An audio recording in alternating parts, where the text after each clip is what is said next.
Dear student, welcome to my channel. Student, आज की इस वीडियो में आपके लिए कक्षा 12वीं क्लास 12th फिजिक्स अर्धवार्षिक परीक्षा 2023 विषय भौतिक शास्त्र यानी फिजिक्स का पेपर का सॉल्यूशन देखेंगे। डियर स्टूडेंट, ये सेट बी है, बाकी आपके लिए set A B C D वाले भी इसको देख सकते हैं, क्योंकि उसमें अंतर कुछ नहीं होता, क्वेश्चन आगे पीछे हो जाता है। जैसे इसमें पहला प्रश्न ये है, यदि कोई तरंग विरल माध्यम से सघन माध्यम में अपरिवर्तित होती है तो निम्नलिखित में से कौन सी राशि का मान बढ़ जाएगा।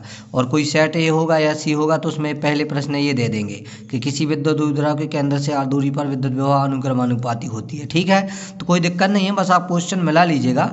आपके लिए क्वेश्चन, सभी क्वेश्चन के हम आंसर यहाँ पे बता रहे हैं। देखिए, जैसे आपके लिए पहला प्रश्न है, यदि कोई तरंग विरल माध्यम से सघन माध्यम में अपरिवर्तित होती है तो निम्नलिखित में से कौन सी राशि का मान बढ़ जाएगा। तो डियर स्टूडेंट, आपके लिए बता दें, वेग कम होता है, तरंग दैर्ध्य कम होती है और ये आवृत्ति अपरिवर्तित रहती है, तो इसमें से कोई नहीं आएगा। ठीक है, इसलिए इसका उत्तर क्या हो जाएगा, उपर्युक्त में से कोई नहीं।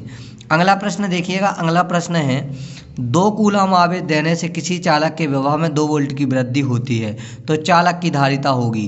तो डियर स्टूडेंट, चालक की धारिता यानी कि C बराबर होता है Q/V, और Q का मान कितना दिया है 2 कूलम, तो 2 रख दो, और उसके बाद V का मान कितना दिया है 2, तो 2 रख दो, तो 2 से 2 काट दो तो कितना आ जाएगा 1, और धारिता कैसे मात्रा क्या है, फैराड है। ठीक है, तो इसका आंसर क्या हो जाएगा 1 फैराड। ठीक, उसके बाद देखिएगा अगला क्वेश्चन है, विद्युत शेल स्रोत है, तो ये क्या करता है, ये विद्युत धारा का है। ठीक है, उसके बाद है, विद्युत चुम्बकीय तरंगों की उत्पत्ति का कारण क्या है, त्वरित आवेश। जब त्वरित आवेश होता है तभी विद्युत चुम्बकीय जो तरंगें उत्पन्न होती हैं।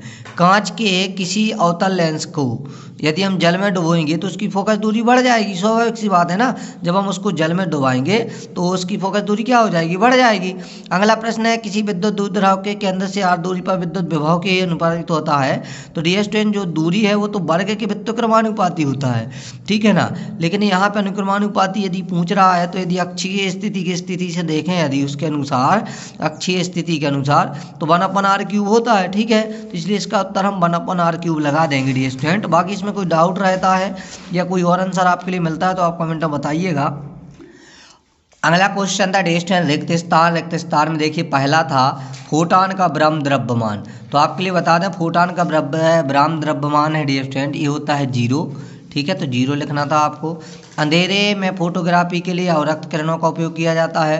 प्रत्यावर्ती धारा मापने की जो उपकरण धारा है उसको ऊष्मीय प्रभाव पर आधारित होती है। प्रेरित विद्युत वाहक बल चुंबकीय फ्लक्स में परिवर्तन के कारण उत्पन्न होता है।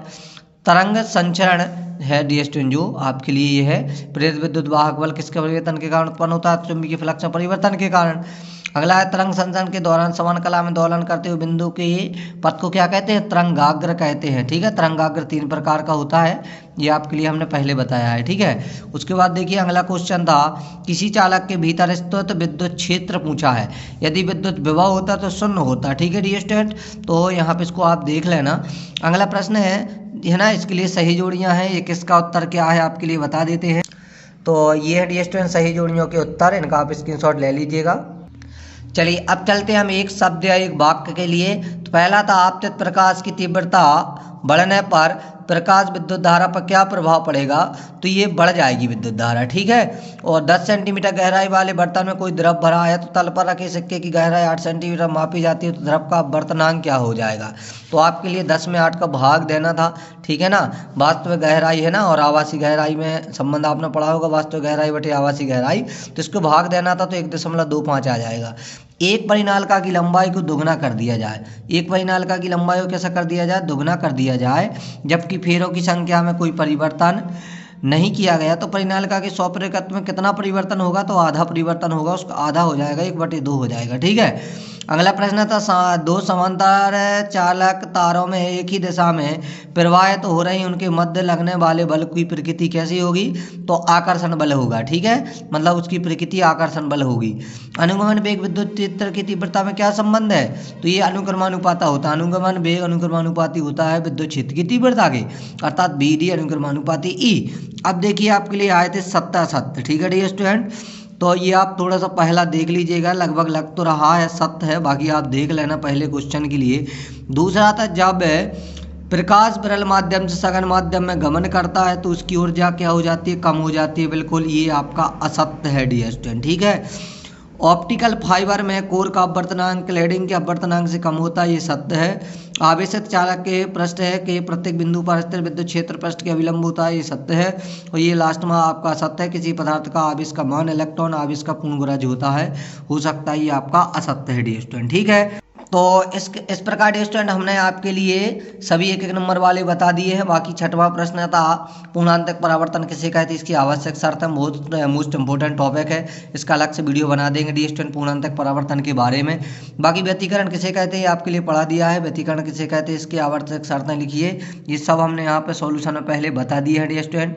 ठीक है, अब देखिएगा आगे जो आपका और क्वेश्चन है उसको भी आप थोड़ा सा समझ लीजिएगा कि किस तरीके से इसमें दिए हुए हैं ये क्वेश्चन।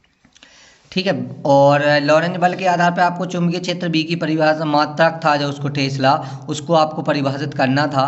किसी पदार्थ की चुंबकीय प्रवृत्ति किसे कहते हैं, इसका मात्रक लिखिए, तो प्रवृत्ति की परिभाषा भी आपके लिए बता देंगे। ठीक है, तो ये सब सॉल्यूशन आपके लिए नेक्स्ट पार्ट में बता देंगे स्टूडेंट। और भी आपके लिए न्यूमेरिकल क्वेश्चन इनका भी सॉल्यूशन बताना है। ये देखिएगा यहाँ पे है ना, ये सभी क्वेश्चन दिए हुए हैं। ठीक है स्टूडेंट, तो वीडियो कैसा लगा आप कमेंट में जरूर बताइएगा, और ऐसी वीडियो पाने के लिए चैनल